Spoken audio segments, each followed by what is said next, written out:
இப்போ இந்த இடத்துல நீங்கள் உங்களுடைய ஜாதகத்திலேயே எத்தனையோ தோஷங்கள் இருக்கலாம். இன்றைக்கி நீங்கள் இந்த பரிகார வகுப்பெல்லாம் நீங்கள் கேட்டதுனால நான் உங்களுக்கு இந்த விஷயத்தை நான் உங்களுக்கு சொல்லித்தரேன். இதை நீங்கள் மற்றவங்களுக்கோ ஒரு கோவிலுக்கு போனாலோ ஒரு நதிக்கு போனாலோ இப்படி நினச்சி நீங்கள் சாமி கும்பிட்டா உங்களுடைய கர்ம வழியெல்லாம் தீருங்கிறத ஒரு துதியை நான் சொல்கிறத நீங்கள் சொல்கிறீங்களா? கொஞ்சம் நிமிர்ந்து உட்காருங்களேன்.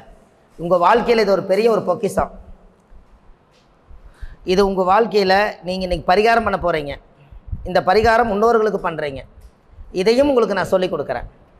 நிகழும் சுப நமஸ்து மங்களகரமான தூய தமிழ் சோபகிருது வருடம் ஆவணி மாதம் 3ஆம் தேதி ஞாயிற்றுக்கிழமை மிருகசீர்ஷ நட்சத்திரம் மிதுன ராசியில் பிரதமை திதியில் எங்களுடைய முன்னோர்கள் செய்த ஊழ்வினை கர்மாதோஷங்கள் எது இருந்தாலும் இன்றோடு நிவர்த்தியாக வேண்டும்.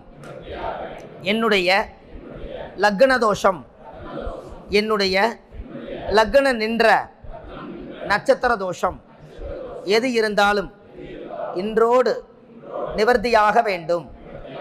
2ஆம் பாவம் குடும்ப தோஷம், கல்வி தோஷம், வாக்கு தோஷம், பணம் தோஷம் எது இருந்தாலும் இன்றோடு நிவர்த்தியாக வேண்டும். 3ஆம் பாவம் சகோதர வர்க்க தோஷம், தைரிய தோஷம், வீரிய தோஷம் இன்றோடு நிவர்த்தியாக வேண்டும். 4ஆம் பாவம் தாய் வீடு வாகன தோஷம் எது இருந்தாலும் இன்றோடு நிவர்த்தியாக வேண்டும்.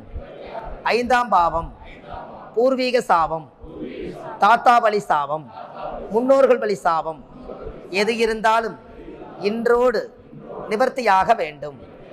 6ஆம் பாவம் நோய் கடன் வழக்கு தோஷங்கள், நீண்டகால திருமண தடை தோஷங்கள் எது இருந்தாலும் இன்றோடு நிவர்த்தியாக வேண்டும்.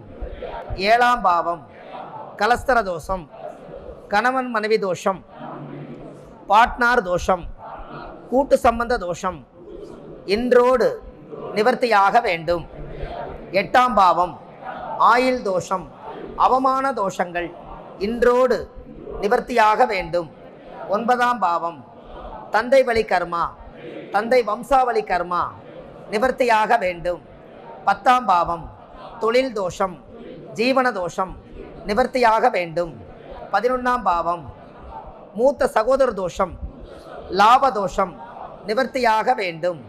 12ஆம் பாவம் விரய தோஷம் நிவர்த்தியாக வேண்டும்.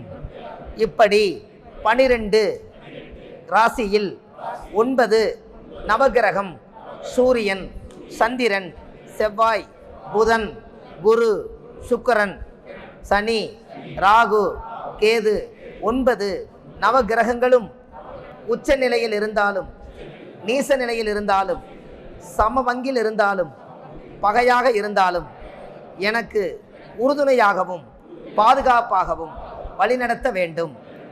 திதி பிரதமை, துதியை, திருதியை, பஞ்சமி, சதுர்த்தி, பஞ்சமி, சஷ்டி, சப்தமி, அஷ்டமி, நவமி, தசமி, ஏகாதசி, துவாதசி, திரையோதசி, சதுர்தசி, அமாவாசை, பௌர்ணமி 15 திதி தோஷங்களும் பஞ்சபூதம் நீர், நெருப்பு, காற்று, பூமி, ஆகாயம் பஞ்சபூத தோஷங்களும் எங்களுக்கு உறுதுணையாகவும் கிழமைகள் ஞாயிறு, திங்கள், செவ்வாய், புதன், வியாழன், வெள்ளி, சனி என்னுடைய வாழ்க்கையிலே எல்லா தோஷங்களும் இன்றோடு நிவர்த்தியாகி இனிமேல் எங்கள் ஜாதகத்தில் பரிசுத்தமாக இருந்து எங்கள் ஜாதக கட்டத்தில் வக்கர தோஷங்கள் அனைத்தும் நீங்கி என் முன்னோர்களெல்லாம்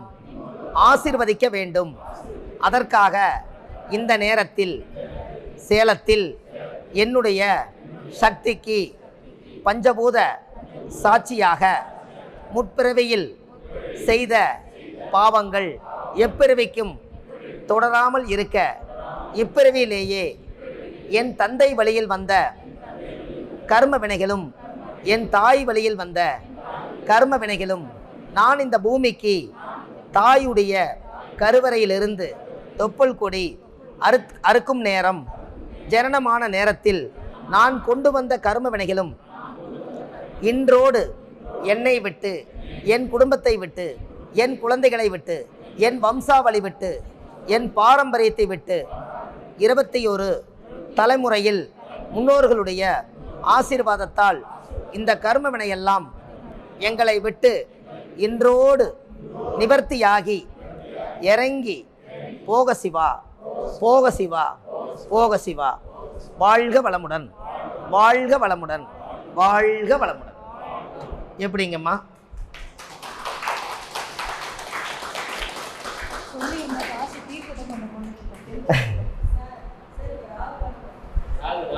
ராகு பாட்டம்பாட்டி முன்னோர்களுக்கு கரெக்டாக வந்து மேட்ச் அமைச்சுங்களா? உங்களுக்கு எல்லா பரிகாரங்களுடைய கிளாஸையும் நம்ம ஐயா மொழித்தில் இது கொடுத்து உங்கள் வாயாரவே இதெல்லாம் சொல்ல வச்சு உங்கள் கர்மாவையும் பிரபஞ்சத்துக்கே அனுப்பிச்சாச்சு. ஏன்னா 32 பிண்டத்தை நீங்கள் எழுதி வச்சிங்க இல்லையா, அவங்களுக்கெல்லாம் நம்ம முன்னோர்களை நினச்சி கும்பிடணுமல்ல, அதுக்காக இந்த பரிகார பாட்டை சொன்னேன்.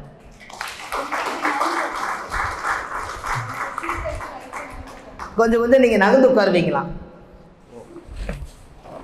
அதாவது அதை சொன்னதுனால அவங்க சொல்கிறாங்க.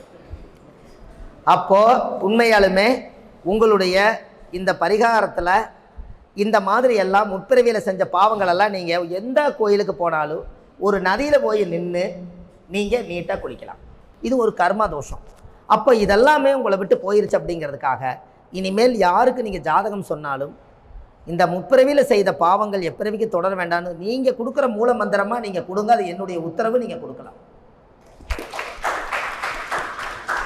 அப்போ அந்த ஜாதகத்தில் இவ்வளவு பரிகாரத்துக்கும் 21 தலைமுறையில் 32 பிண்டத்துக்கும் இப்படி எப்படி கனெக்ட் ஆகுதுன்னு பார்த்தீங்களா? 8 ஜட்டு நீங்கள் திதி கொடுத்த மாதிரி வந்துருச்சுங்களா?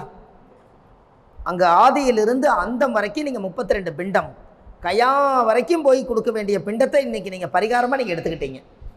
இதெல்லாம் உங்களுக்கு ஒரு நல்ல நன்மை தானுங்க ஐயா.